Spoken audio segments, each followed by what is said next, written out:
Bismillahirrahmanirrahim. Assalamualaikum warahmatullahi wabarakatuh. Perkenalkan, nama saya Ade Irfan Hidayat dengan NIM 13011944113. Pada video kali ini, saya akan membahas tentang tugas dari mata kuliah Manajemen Proyek TIKA untuk pembuatan infografis mengenai apa itu manajemen proyek TIKA, karakteristik, jenis organisasi, dan proses manajemen proyek itu sendiri. Kita bahas satu persatu, yaitu mengenai tentang apa itu manajemen proyek TIKA. Kita awali dengan pengertian, atau kita awali dari pengertian dulu. Untuk mengetahui apa itu manajemen proyek TIKA, maka kita terlebih dahulu harus mengetahui apa itu proyek. Proyek itu adalah sebuah usaha atau pekerjaan yang sifatnya sementara yang dilakukan untuk menyelesaikan produk atau jasa yang unik, menurut Cathy Swelby. Kemudian, apa itu manajemen proyek? Itu adalah penerapan dari pengetahuan, keterampilan-keterampilan, tools, dan teknik-teknik pada aktivitas proyek dalam mencapai sasaran-sasaran proyek. Lalu, karakteristik dari manajemen proyek TIK itu bersifat sementara atau tidak menerus. Kemudian produk atau jasa yang dihasilkan itu unik, sebagaimana yang kita tahu bahwa proyek itu pasti menghasilkan yang unik. Kemudian membutuhkan sumber daya dari berbagai macam area atau terkadang lintas departemen dalam organisasi. Penuh dengan ketidakpastian, melibatkan tugas-tugas yang tidak rutin, memerlukan perencanaan, mempunyai objektif atau produk tertentu yang harus dicapai, dan yang terakhir, sumber daya yang dilibatkan dalam proyek tersebut terbatas. Kita lanjutkan ke jenis organisasinya. Dalam manajemen proyek TIK, ada 3 jenis organisasi, yaitu fungsional, projectize, dan matrix. Organisasi fungsional itu memiliki ciri, yaitu anggota staf dikelompokkan berdasarkan spesialisasi atau fungsinya. Kemudian untuk projectize, staf itu disusun berdasarkan adanya sebuah proyek. Dan yang terakhir, matrix atau gabungan. Pada organisasi matrix ini dibagi menjadi 3 kategori, yaitu weak matrix, balance matrix, dan strong matrix. Weak matrix itu memiliki ciri mengelola beberapa dari karakteristik organisasi fungsional dan proyek dan peran dari manajemen proyek itu sebagai koordinator atau yang mengerjakan untuk proyek.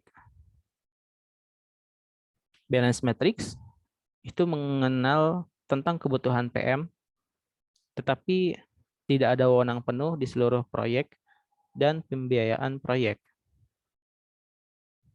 Dan yang ketiga, yaitu strong matrix, itu memiliki beberapa karakteristik dari organisasi projectize dan PM punya waktu tak terbatas dengan banyak wewenang dan staf administrasi proyek yang full-time. Kemudian untuk proses manajemen proyek, ada 5 proses dalam manajemen proyek TIK itu sendiri, yaitu ada inisialisasi, ada perencanaan, eksekusi, pengawasan dan pengontrolan, dan yang terakhir penutupan. Kita awali dari inisialisasi atau initiating proses.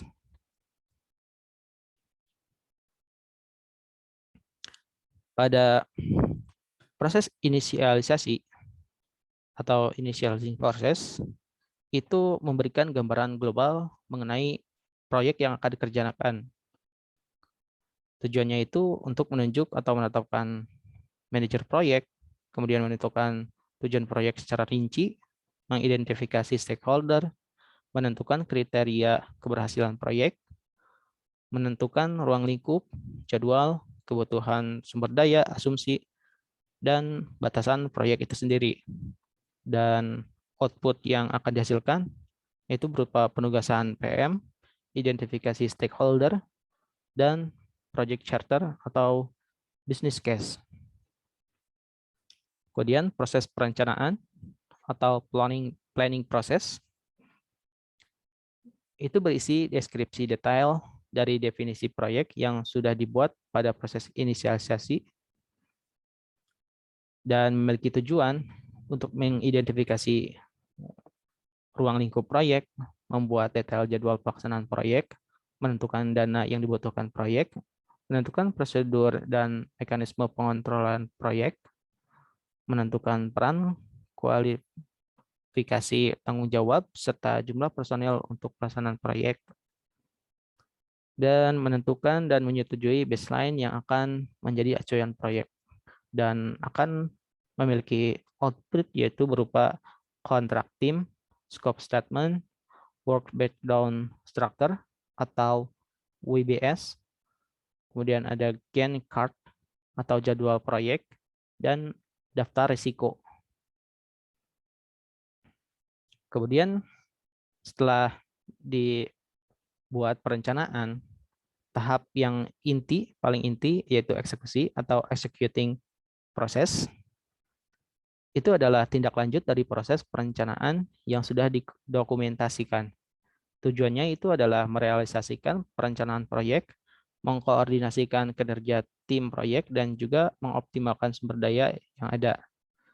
Juga merealisasikan perubahan perencanaan proyek jika ada. Dan output yang dihasilkan adalah sasaran proyek tersebut bisa tercapai. Kemudian ada proses pengawasan dan pengontrolan atau monitoring and controlling process. Pada tahap ini bertujuan untuk mengontrol setiap langkah pelaksanaan proyek apakah sudah sesuai dengan langkah yang telah ditentukan atau tidak. Tujuannya itu adalah memastikan pencapaian tujuan proyek sesuai dengan target yang telah ditentukan. Kemudian mengontrol pelaksanaan proyek agar sesuai dengan estimasi dan rencana awal. Output yang akan dihasilkannya itu adalah status dan progress report. Dan yang terakhir, setelah dilakukan eksekusi dan juga ada pengawasan di sana, maka ada penutupan. Dan pada penutupan ini nanti di sana akan memberikan laporan hasil yang diperoleh dari aktivitas proyek yang sudah dilaksanakan.